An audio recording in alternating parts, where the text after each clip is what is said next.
ke dokter itu loh. Lah terus kita ini siapa? Debat sama dokter nggak berani, tapi debat sama Allah berani. Siapa itu orang-orang berani mendebat Allah? Allah menyampaikan di dalam Al-Quran siapa? Yang mengolok-olok Al-Quran. Mereka ketika mendengarkan ayat-ayat Allah, wala mustakbiron, ka'alam yasma'ha, seolah-olah mereka tidak mendengarkan ayat-ayat itu. Mereka tidak pernah mendengar ayat itu. Ka'anna fi udhunaini waqra, seolah-olah di kedua kuping mereka ini ada sumbatnya. Nah itu kemudian itu mereka wala mustakbiron, mereka berpaling sombong pula. Masya Allah, mendebat ayat-ayat Allah. Sudah dikasih tahu LGBT itu bukan turunan. Paham? LGBT itu bukan turunan. Lah antum mau pakai segala macam penelitian, antum mau pakai segala macam survei, udah dikasih tahu Allah bukan keturunan. Artinya apa? Kabar gembira bagi antum yang LGBT itu bisa disembuhkan. Paham ya? Jadi saya nggak pernah benci LGBT loh, serius. Nggak pernah saya benci LGBT. Ketika saya pergi ke Hong Kong, ya Ustaz Fatih Karim jadi saksinya, gitu kan ya, bahwa orang-orang itu pengajian itu LGBT itu. Dan saya membuka diri pada mereka. Artinya apa? Kalau antum mau ikut pengajian, insya Allah sembuh. Karena itu bukan keturunan. Yang membuat jadi keturunan itu apa? Kalau mereka yakin itu keturunan. Allah sudah bilang di dalam Al-Quran. Nah kalau secara keturunan, masa Allah azab? Berarti Allah nggak adil dong. Atau lebih percaya Allah, atau lebih percaya penelitian. Dan ternyata penelitiannya sudah terbukti. Yang meneliti bahwa LGBT itu turunan lewat gen, itu juga gay. Loh, dia juga gay, dan ternyata diteliti lagi nggak ada, sekali lagi nggak ada gen apapun yang menyebabkan LGBT. Baru satu masalah. Sudah dikasih tahu Allah, kalau mau baik pakai aturan Allah. Allah jamin. Itu perlu apa lagi? Kita ini kadang-kadang ya baru mau tahajud setelah ada penelitian. Oh ternyata tahajud itu menghilangkan penyakit kanker. Ternyata tahajud itu membuat orang lebih happy. Kita lebih percaya pada penelitian dibandingkan sama Allah. Allah di depan, dokter antum sami'na wa ta'na. Gitu kan ya? Nah, teman-teman sekalian, ketika kita meyakini betul Allah itu adalah Tuhan, maka Al-Quran itu benar-benar jadi inspirasi. Bagi saya secara pribadi Al-Quran inspirasi. Nah, kenapa? Karena bagi saya Al-Quran itu adalah memberikan pelajaran tentang masa lalu, petunjuk saya sekarang, dan kabar gembira di depan. Itu yang membuat saya tetap berdiri di depan Anda.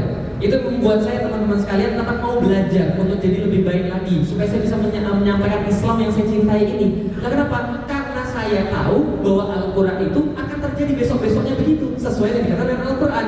Maka saya secara pribadi yakin betul Islam itu akan bangkit. Pasti.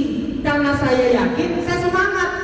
Seperti tadi ketika kita tanya orang, kamu kapan mau datang ke rumah saya? Insya Allah besok. Allah mungkin di dalam Al-Quran kebangkitan itu pasti, surga itu ada, neraka itu ada. Permasalahannya adalah antum ini yang berbuat dosa sekarang mau tobat atau tidak. Permasalahannya antum yang sekarang kemudian sudah berbuat baik mau meningkatkan perbuatan baik itu dengan menyebarkan pada orang-orang lain atau tidak. Kita ini sekarang lagi berantem, teman-teman sekalian. Kita ini lagi berantem. Antum ini tiap hari, termasuk kepala saya ini dipenuhi dengan segala macam hal-hal yang jelek semuanya, gitu kan ya. Apalagi zaman sekarang, zaman media sosial ya, benar yang salah udah rancu. Yang benar dibuat salah, yang salah bisa dibuat benar, gitu kan ya. Kalau kita nggak kembali pada Al-Quran, ya kita habis. Sementara kita diprovokasi untuk saling kemudian berpecah satu sama lain, merasa diri lebih hebat daripada yang lain. Na'udzubillahi min dzalik. Perkara yang saya paling hindari setelah saya masuk Islam adalah merasa lebih baik daripada orang lain. Lah kenapa? Saya udah bosan begitu. Dulu kafir kita diajarin begitu, gitu loh. Lah setelah masuk Islam masa kita merasa lebih baik daripada orang lain, menganggap yang lain itu nggak ada apa-apanya. Padahal Allah percayakan agama ini, surga itu terlalu luas untuk antum sendirian dan kelompok antum sendirian, gitu loh. Nah maka sekarang itu ya Al-Quran itu sudah kasih tahu pada kita, ini loh kitab yang paling benar, datangnya dari Allah. Sudah percaya saja. Kalau antum perlu pembuktian, kita mau membuktikan dengan cara apa aja bisa, insya Allah. Gitu kan ya? Al-Quran itu senantiasa begitu. Dia nantangin pada orang untuk buktiin. Kalau antum mau belajar, kalau kita mau sama-sama melihat atau mendalami Al-Quran, insya Allah keyakinan kita bertambah kuat. Kalau keyakinan kita sudah bertambah kuat, tanpa diminta pun Al-Quran sudah jadi inspirasi bagi antum. Antum nggak perlu menghafalkan banyak ayat Al-Quran untuk menjadi yakin dengan Al-Quran. Tapi kalau antum yakin dengan Al-Quran, antum akan terdorong untuk menghafalkan banyak ayat Al-Quran, insya Allah. Belajar ya Al-Quran, insya Allah. Tidak ada keraguan di dalamnya. Teman-teman sekalian, saya mau sudah mengambil waktunya karena di pengumuman tertulis sampai jam berapa? 20.00 ya.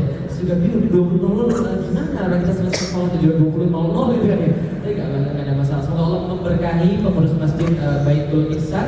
Allah kemudian merahmati orang-orang di dalamnya. Allah teruskan kemudian istiqomah mengadakan kajian demi kajian, karena memang kajian-kajian inilah yang akan menghidupkan umat, insya Allah, yang membuat darah ini mengalir tubuh umat umatnya kemudian dipenuhi dengan cahaya-cahaya kebenaran, dan insya Allah bagian daripada kita senantiasa berjuang sampai tegaknya Islam nanti. Dan Allah dan sudah menjadi janji Allah, Islam pasti akan bangkit.